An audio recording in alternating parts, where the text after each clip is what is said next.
Hello everyone. आज हामी जब डिजाइनको बारेमा कुराहरू डिस्कस गर्न गइरहेका छौँ हैन। अब योभन्दा अगाडि चाहिँ हामीले जब डिजाइनमा अथवा जब एनालाइसिसमा के टर्म्सहरू युज हुन्छ त्यो कुराहरू डिस्कस गरेका थियौँ। अब जब डिजाइन भनेको के हो हैन, कामहरूलाई कसरी डिजाइन गर्न सकिन्छ त्यो कुरोमा चाहिँ अब कन्सेप्टहरू लिउँ अथवा यसको मिनिङहरू बुझौँ। जब डिजाइनलाई चाहिँ हामीले यो एउटा systematic process of organizing work हैन, वर्कहरूलाई चाहिँ एउटा सिस्टमेटिक प्रोसेसमा अर्गनाइज गर्ने र टास्कहरू हैन, रिक्वायर्ड टास्कहरूलाई पर्फर्म गर्ने एउटा स्पेसिफिक जबलाई के भनिन्छ त जब डिजाइन भनेर भनिन्छ। सिस्टमेटिक प्रोसेसमा अथवा सिस्टमेटिक अप्रोचमा चाहिँ कामहरूलाई अर्गनाइज गर्ने। जस्तै अब यसलाई भन्दाखेरि के भन्न सकिन्छ त, it is a systematic process of organizing work हैन इन्टु दि टास्क। कामलाई चाहिँ टास्कमा के गर्ने त अर्गनाइज गर्ने, required to perform a specific job. Specific job perform गर्नको लागि कामलाई टास्कमा अर्गनाइज गर्ने एउटा सिस्टमेटिक प्रोसेसलाई चाहिँ हामीले जब डिजाइन भनेर भन्न सक्छौँ। अब जब डिजाइनको मेन फङ्सन अथवा मेन अब्जेक्टिभ चाहिँ के हो त, यसले चाहिँ अर्गनाइजेसनको गोल्स र अब्जेक्टिभ्सहरूलाई एचिभ गर्ने र एउटा अर्गनाइजेसनमा चाहिँ कामहरूलाई कसरी सिस्टमेटिक अप्रोचमा म्यानेज गर्न सकिन्छ त्यो कुराहरू हेर्छ। अब it integrates the task function and relationship in order to achieve certain organisational objectives भनेको अब भर्खर मैले भनेको कुराहरू पनि त्यही नै हो हैन, अर्गनाइजेसनको अब्जेक्टिभ्सहरूलाई चाहिँ एचिभ गर्ने। अब जब डिजाइन चाहिँ के हो त भन्दा यो चाहिँ एउटा logical sequence of job analysis. Job analysis गर्नको लागि एउटा लजिकल सिक्वेन्सको रूपमा चाहिँ हामीले जब डिजाइनलाई लिन सक्छौँ, जसले चाहिँ के कुराहरू हामीलाई प्रोभाइड गर्छ त भन्दा job related data and skill requirement. कुनै पनि कामहरू गर्नको लागि, कुनै पनि जब गर्नको लागि स्किल्सहरू के चाहिन्छ र जब रिलेटेड डेटा र इन्फर्मेसनहरू चाहिँ कलेक्ट गर्ने अथवा एउटा फाइन्ड गरिदिने काम चाहिँ हामीलाई जब डिजाइनले गर्छ, जसले गर्दा जब एनालाइसिस गर्न पनि धेरै हेल्प हुन्छ। अब जब डिजाइन गर्दाखेरि के हुन्छ त भन्दा it is believe that a well design job motivates the employees भनेको अब एउटा वेल डिजाइन जब डिजाइन चाहिँ एकदम राम्रो भयो भने इम्प्लोइजहरू चाहिँ के हुन्छन् त मोटिभेट हुन्छन्, उनीहरूले चाहिँ हायर लेभल अफ पर्फर्मेन्स दिन सक्छन् अथवा दिन्छन् भन्ने कुराहरू चाहिँ हामीलाई बिलिभ छ अथवा हामीलाई फिलिङ्स छ। अब त्यो कुराहरू भइसकेपछि अब जब डिजाइन चाहिँ राम्रो भएन अथवा जब डिजाइनको चाहिँ फङ्सन्सहरू राम्रो भएन भने इम्प्लोइजहरू चाहिँ फ्रस्ट्रेट भइदिने हैन, त्यसै गरी मोटिभेसन कम हुने उनीहरूलाई, अनि अब अर्गनाइजेसनको प्रोडक्टिभिटीहरू पनि कम हुने, यस्तो खालको प्रब्लमहरू चाहिँ राइज हुनसक्छ। त्यही भएर जब डिजाइन राम्रो भयो भने इम्प्लोइजहरू पनि राम्रो कामहरू गर्छन् भनेर हामीलाई बिलिभ छ अथवा त्यो कुराहरू चाहिँ आधारित छ। अब नेगेटिभ कन्सिक्वेन्सेस भनेको जस्तै अब मोटिभेसन कम हुने हैन, त्यसपछि अब प्रोडक्टिभिटीहरू कम हुने, यस्तो खालको कन्सिक्वेन्सेसहरू आइसकेपछि जब्स हेज टु बी अथवा jobs have to be design systematically and scientifically हैन। जब डिजाइन चाहिँ कसरी हुनुपर्छ त, सिस्टमेटिक अप्रोचमा हुनुपर्छ र साइन्टिफिक अप्रोचमा चाहिँ हुनुपर्छ, जसले गर्दा इम्प्लोइजलाई चाहिँ काम गर्नको लागि मोटिभेसनहरू ल्याउँछ। त्यो कुराहरू चाहिँ हामीले बुझ्नुपर्छ है त। ल अब जब डिजाइन गर्ने पनि प्रोसेसहरू छ। जस्तै जब डिजाइन प्रोसेसमा चाहिँ के कुराहरू छ त, जब डिजाइन प्रोसेसमा फर्स्टमा त हाम्रो specification of task,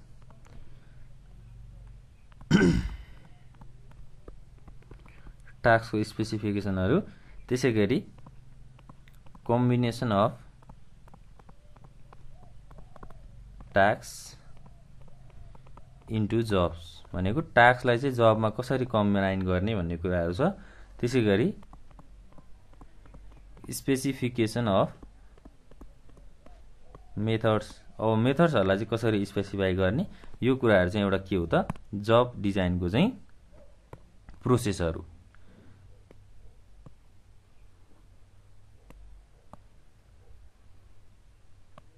law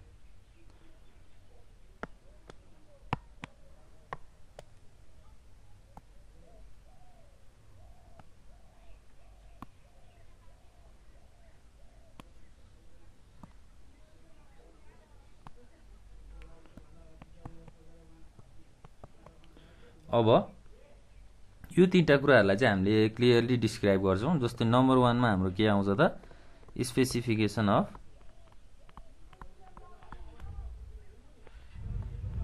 of task हैन, टास्कहरूलाई कसरी स्पेसिफाई गर्ने।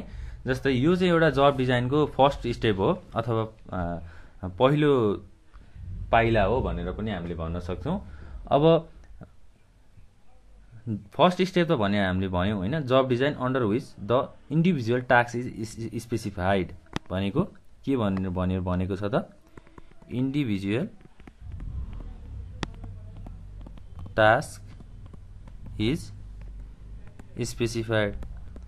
एउटा व्यक्तिलाई चाहिँ अथवा एउटा मान्छेलाई चाहिँ मानिसलाई चाहिँ टास्कहरू स्पेसिफाई गरिन्छ अथवा काम गर्न लगाइन्छ भनेर भनेको छ।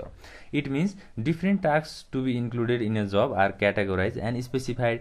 जबमा भएको धेरै खालको टास्कहरूलाई चाहिँ के गर्न सकिन्छ त क्याटेगोराइज गर्न सकिन्छ अथवा स्पेसिफाई गर्न सकिन्छ भनेर हामीलाई फर्स्ट पोइन्टले भनेको छ। त्यसै गरी सेकेन्ड पोइन्टमा जान्छौँ हामी, कम्बिनेसन अफ टास्क हैन। टास्कहरूलाई अब के गर्ने त कम्बाइन गर्ने। आफ्टर स्पेसिफाइङ द इन्डिभिजुअल टास्कलाई स्पेसिफाई गरिसकेपछि अब के गर्न सकिन्छ त they are combine into a group भनेको एउटा ग्रुपहरू फर्म हुन्छ हैन, ग्रुपमा यसलाई कम्बाइन गरिन्छ and assign to individual employees. Combine into group and assigned भनेको अब काम गर्न लगाइन्छ अथवा असाइन गरिन्छ कसलाई त to individual employees or groups भनेर भन्न सकिन्छ। ल फर्स्टमा स्पेसिफाई गर्ने, त्यसै गरी त्यसलाई कम्बाइन गर्ने र अब थर्डमा के छ त स्पेसिफिकेसन अफ मेथड हैन। अब काम गर्नको लागि कस्तो खालको स्टेपहरू चाहिँ हामीले फलो गर्नुपर्छ। Different methods for performance of each task are identified and determined. अब माथि हामीले के भनेका थियौँ त पहिला सुरु त अब इन्डिभिजुअल टास्कलाई स्पेसिफाई गरिदिनु पर्यो र त्यसलाई ग्रुप गरिदिनु पर्यो अनि असाइन गरिदिनु पर्यो र त्यो असाइन गरिसकेपछि त्यो कामहरू गर्न लगाइसकेपछि के गर्न सकिन्छ त अब टास्कहरूलाई चाहिँ त्यो पर्फर्मेन्सको आधारमा डिफ्रेन्ट मेथड्स भनेको काम गर्ने तरिकाहरू हैन, काम गर्ने तरिकाहरूलाई चाहिँ के गरिन्छ त आइडेन्टिफाई गरिन्छ। अब कस्तो खालको काम हो त्यही अनुसार कसरी त्यो कामहरूलाई गर्न सकिन्छ भनेर एउटा मेथोडोलोजी बनाउने, मेथोडोलोजीलाई स्पेसिफाई गर्ने मेथडलाई चाहिँ हामीले प्रोसेसलाई चाहिँ स्पेसिफिकेसन अफ मेथड भनेर भन्न सकिन्छ। ल जब डिजाइन गर्ने हाम्रो यो तीनटा प्रोसेसको कुराहरू पनि भयो हैन। अब जब डिजाइन गरेको बेनिफिटहरू चाहिँ के छ त, यसका फाइदाहरू चाहिँ के हुन्छन् त्यो कुराहरू पनि हामी हेरौँ। बेनिफिट्स अफ जब डिजाइन गरिसकेपछि त्यसका बेनिफिट्सहरू के हुन्छन् त्यो कुराहरू बुझ्छौँ। अब के हुन्छ त organizations took job design as a tool in solving organization problems भनेको के हो त यसले अर्गनाइजेसनको प्रब्लम्सहरू अथवा संस्थामा आउने समस्याहरूलाई चाहिँ समाधान गर्नको लागि सल्भ गर्नको लागि जब डिजाइन चाहिँ एउटा टुल हो रे भनेर भनेको छ हैन। ड्युरिङ 70s भनेको पहिलाको समयमा चाहिँ जब डिजाइनलाई एउटा टुलको माध्यमबाट लिइन्थ्यो। यो चाहिँ एउटा इम्पोर्टेन्ट पार्ट अफ अर्गनाइजेसन हैन, अर्गनाइजेसनको कामहरू गर्नको लागि एउटा इम्पोर्टेन्ट फङ्सनको रूपमा चाहिँ हामीले जब डिजाइनलाई लिन सक्छौँ। अब यसले इन्फर्मेसनहरू प्रोभाइड गर्छ हैन, रिक्वायर्ड इन्फर्मेसनहरू प्रोभाइड गर्छ। त्यसै गरी कामहरू कसरी हुन सक्छन् भनेर एउटा भिजुअलाइज गर्ने अथवा फोरकास्ट गर्ने कामहरू पनि हामीलाई जब डिजाइनले गर्छ। अब फर्स्टमा त यसको बेनिफिट्समा आउँछ अर्गनाइजेसनल डिजाइन भनेको अर्गनाइजेसनको डिजाइनहरू गर्नको लागि जब डिजाइनले चाहिँ के कुराहरू स्पेसिफाई गर्छ त it specifies the contents and procedures of performing the task in the organization भनेको अर्गनाइजेसनमा पर्फर्म गर्ने टास्कहरूलाई चाहिँ के गर्छ त यसले कन्टेन्ट र प्रोसिड्युर्सहरू त्यो कामहरू कसरी गर्न सकिन्छ भनेर एउटा प्रोसिड्युर्सहरू चाहिँ के गर्छ त स्पेसिफाई गर्छ अथवा डिजाइन गर्छ। It helps to design organizational structure भनेको अर्गनाइजेसनको अब एउटा स्ट्रक्चरलाई चाहिँ के गर्ने काम गर्दो रहेछ त डिजाइन गर्नलाई हेल्प गर्ने काम चाहिँ हामीलाई अर्गनाइजेसनल डिजाइन अथवा जब डिजाइनले गर्छ। त्यो कुराहरू भयो। त्यसै गरी अब 2 नम्बरमा के छ त selection of competent human resource हैन। कम्पिटेन्ट ह्युमन रिसोर्सलाई चाहिँ अब सेलेक्सन गर्ने काम चाहिँ हामीलाई जब डिजाइनले गर्छ। जस्तै जब डिजाइन भनेको त एउटा के हो त, it is a systematic approach of providing job related data and information. Job डिजाइनलाई त हामीले अब एउटा systematic approach of providing job related data र इन्फर्मेसनहरू, जस्तै स्किल्स, नलेज, एबिलिटी हैन, कुनै पनि कामहरू टास्कहरू पर्फर्म गर्नको लागि चाहिने स्किल्स, नलेज र एबिलिटीको इन्फर्मेसनहरू चाहिँ के गर्छ त, प्रोभाइड गर्छ जब डिजाइनले। अब अर्गनाइजेसनहरूमा त के कुराहरू चाहिन्छ त, जब डिजाइन गरिसकेपछि अब इम्प्लोइजहरूलाई सेलेक्सन गर्नु पर्यो हैन, ह्युमन रिसोर्सहरूलाई सेलेक्सन गर्नु पर्यो। त्यो सेलेक्सन गर्ने प्रोसेसमा पनि हामीलाई जब डिजाइनले चाहिँ बेनिफिट दिन्छ अथवा हेल्प गर्छ भनेर यो सेन्टेन्सले अथवा यो पोइन्टले हामीलाई भन्छ। त्यसै गरी थर्ड नम्बरमा जाउँ, motivation to human resources. Human रिसोर्सेसहरूको लागि चाहिँ के गर्छ त अब जब डिजाइनले मोटिभेसन दिने काम गर्छ। जस्तै job design makes the work more interesting and challenging हैन। जब डिजाइनले चाहिँ कामहरू गर्नको लागि इन्ट्रेस्टिङ बनाउँछ र च्यालेन्जिङ बनाउँछ, जसले गर्दा इम्प्लोइजहरू मोटिभेट हुन्छन्। इम्प्लोइजहरू मोटिभेट हुन्छन् अथवा इन्सपायर भइसकेपछि उनीहरूले कामहरू हायर लेभल हैन, हाई लेभल अफ पर्फर्मेन्स चाहिँ उनीहरूले दिन्छन्। अब हाई लेभल अफ पर्फर्मेन्स दिइसकेपछि अर्गनाइजेसनको प्रोडक्टिभिटीहरू बढ्ने भयो हैन, जब पर्फर्मेन्स राम्रो हुने भयो। यस्तो भइसकेपछि अर्गनाइजेसनको इम्प्लोइजहरू पनि सेटिस्फाइड हुन्छन् र अर्गनाइजेसन पनि एउटा हाई लेभल अफ पर्फर्मेन्समा जान्छ हैन।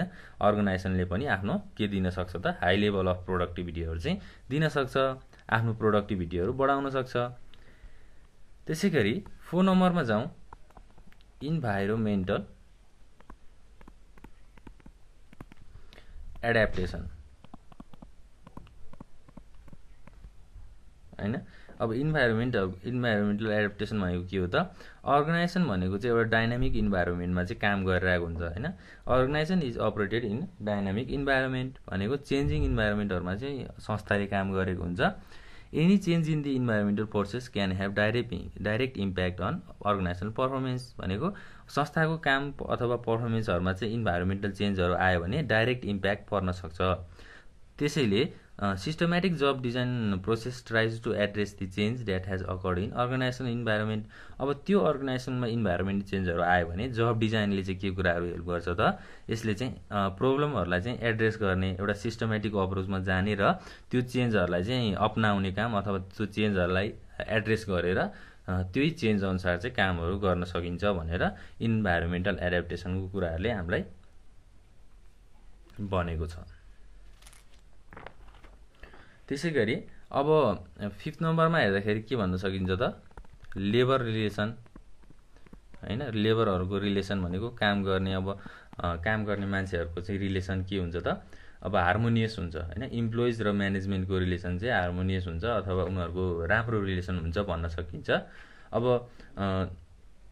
पुअरली प्रिपेयर्ड जब डिजाइन भनेको जब डिजाइन चाहिँ एकदम नराम्रोसँग प्रिपेयर गरिएको छ अथवा इन्डिसिप्लिनरी पाराले हाम्रो इम्प्लोइजहरूलाई चाहिँ जब डिजाइन गरिएको छ भने के हुन्छ त, अब कन्फ्लिक्टहरू आउन सक्छ हैन। त्यसै गरी इन्डिसिप्लिनरी एक्सन्स भनेको डिसिप्लिनमा काम नहुने हैन, इम्प्लोइको टर्नओभर हुने, यस्तो खालको कुराहरूको प्रब्लमहरू चाहिँ राइज हुन सक्छ। त्यही भएर एउटा लेबर रिलेसनसिप पनि हामीलाई इफेक्टिभ जब डिजाइनले चाहिँ मेन्टेन गर्नको लागि हेल्प गर्छ। त्यसै गरी क्वालिटी अफ वर्क लाइफ भनेको अब के हुन्छ त, क्वालिटी अफ वर्क लाइफ चाहिँ हामीले कसरी अन्डरस्ट्यान्ड गर्न सकिन्छ त भन्दा एउटा efficient relationship between employees and organisational working environment. अर्गनाइजेसनमा हाम्रो काम गर्ने वातावरण र इम्प्लोइजहरू चाहिँ एउटा रिलेसनसिप मेन्टेन गरेर बस्छन् भने त्यस्तो खालको प्रोसेसलाई हामीले क्वालिटी अफ वर्क लाइफ भन्छौँ। अब एउटा राम्रोसँग डिजाइन गरिएको जब अथवा जब डिजाइन राम्रोसँग गरिएको छ भने यसले क्वालिटी अफ वर्क लाइफलाई के गर्छ त, इम्प्रुभ गर्छ अथवा इन्क्रिज गर्छ हैन। गुड डिजाइन अफ वर्क सेड्युल्स हैन, त्यो कुराहरू अब सेड्युलहरू प्रिपेयर गरिदिने त्यस्तो कुराहरू भयो भने चाहिँ इम्प्लोइजहरू मोटिभेसन हुन्छन्। मोटिभेट भइसकेपछि उनीहरूले राम्रो काम गर्छन् र एउटा वर्क लाइफ भनेको काम गर्ने वातावरणमा चाहिँ क्वालिटीहरू चाहिँ राम्रो हुन्छ भनेर भनेको छ। त्यसै गरी 7मा के छ त, अर्गनाइजेसनल प्रोडक्टिभिटी अब हामीले धेरै कुराहरू गर्दै आइसकेका छौँ होइन। अर्गनाइजेसनको प्रोडक्टिभिटीहरू बढ्छ भनेर हामीले धेरै भनिसकेका छौँ। जब डिजाइन गरिसकेपछि इम्प्लोइजहरूले के गर्छन् त आफ्नो प्रोडक्टिभिटीहरू बढाउँछन् होइन। उनीहरू मोटिभेट भइसकेपछि एउटा प्रोसिड्युर्समा जान्छन्, एउटा काम गर्ने शैलीमा जान्छन् अथवा रुटिन भनौँ जे भनौँ होइन। अर्गनाइजेसनको प्रोडक्टिभिटीहरू चाहिँ हाई हुन्छ भनेर भन्न सकिन्छ। ल अब हामीले आज डिस्कस गर्ने भनेको टपिक यति नै हो। जब डिजाइनको हामीले बेनिफिट्सको कुराहरू गऱ्यौँ होइन। त्यसै गरी अब specification of job, task, combination of task र स्पेसिफिकेसन अफ मेथड, हामीले जब डिजाइन प्रोसेसको 3टा कुराहरूको डिस्कस गऱ्यौँ। र अब जब डिजाइन भनेको के हो त्यो कुराहरू पनि बुझ्यौँ। जब डिजाइनलाई के भन्न सकिन्छ त हामीले एउटा सिस्टमेटिक अप्रोच होइन। जब डिजाइन भनेको चाहिँ एउटा systematic approach of providing job related data and information. जस्तै अब एउटा सेन्टेन्स हामी लेखि नै हालौँ जब डिजाइनको बारेमा। It is a systematic approach of providing job related data and information. Job related data and इन्फर्मेसनमा के कुराहरू आउँछ त स्किल्स, एबिलिटी टु पर्फर्म र नलेज होइन। त्यो 3टा कुराहरू चाहिँ हाम्रो जब रिलेटेड डेटा र इन्फर्मेसनमा आउँछ। ल अब आज हामीले डिस्कस गर्ने टपिक भनेको यति नै हो। हामी नेक्स्ट क्लासमा चाहिँ अब जब डिजाइनको मेथोडोलोजीहरूको कुराहरू गर्छौँ होइन। अब मेथोडोलोजीहरूको कुरा गरिसकेपछि त्यसका मेरिट्स, डिमेरिट्स र अब विशेषता, फाइदा के छन् त्यो कुराहरू डिस्कस गर्छौँ। Thank you.